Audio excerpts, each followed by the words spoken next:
I moved to Arkansas from Apache Junction, Arizona. None of my family members are very close. My dad drank a lot, and my mom was very distant. And I have a brother who I love to death, but we are nothing alike.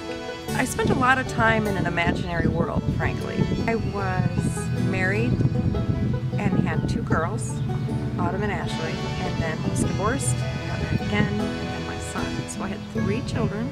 Driving to Fayetteville, and Ashley called me on the phone, and I could almost not understand her, and she told me what happened. I hung up on her, but she said the paramedics, that she had called 911, and I thought, oh, maybe she doesn't know what she's looking at. Maybe Autumn's okay. And I got home as fast as I could, but it was true. She had hung herself. And I was numb. It was like I was standing outside of my body. I had to make immediate decisions. They wouldn't let me go in, and there were police cars and an ambulance, and the county coroner was there, and family had come, and the pastor from my church came, and I remember running to my pastor and saying, "Tell me that she's in heaven with Jesus."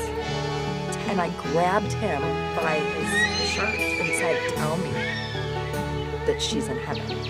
You know, he couldn't answer that question. And that's bothered me to this day. And I remember that. I couldn't even cry right away because it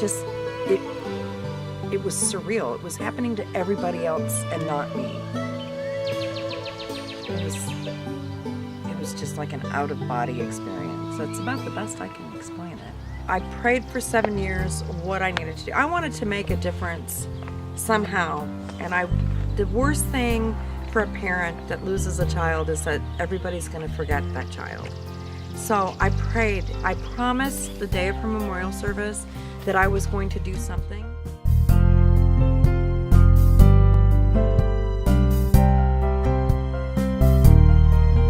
Now I run Autumn's ReRide Youth Ranch, which is a 501c3 nonprofit in Bentonville, Arkansas. And we rescue horses and we pair them with kids, special needs kids, kids that struggle with depression, mental health issues, behavior issues, kids with autism, kids that have been in trouble with the juvenile justice system, kids that seem like they have it great. It just all kids, 5 to 18. We provide a safe environment of hope is actually what we do.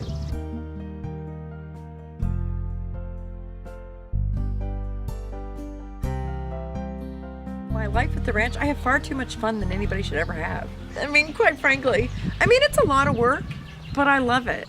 I love when the ranch is open and this place is crawling with families and kids. Oh, it's like being in heaven to me. I love it. I love seeing all the activity. I love hearing the laughter. I love watching the kids chase chickens. I love to see them interact with the horses. I love it when they paint their artwork on the horses. I love it.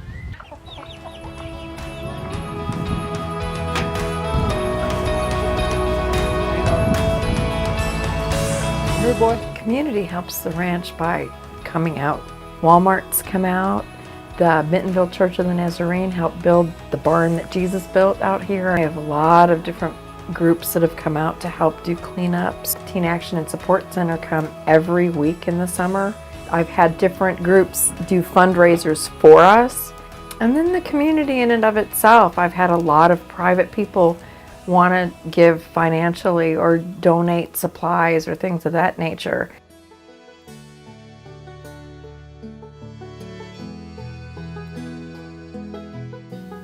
Every child that comes here, I see Autumn's face. And I would just like to tell her that this is her place. This is her place.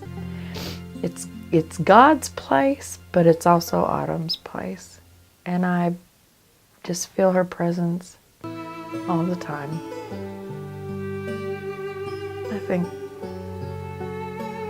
I just hope she feels welcome here when she comes.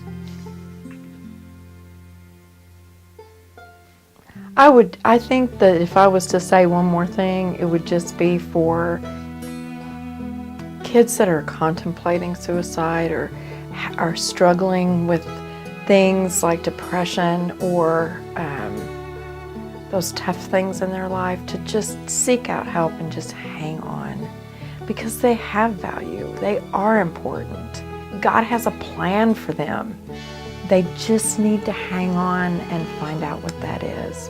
There's not a child born today that isn't important, that doesn't have value. Today really need to understand that the world moves quick and it's hard to keep up, but if they just hang in there, it'll be worth it. It really will, because they really are important.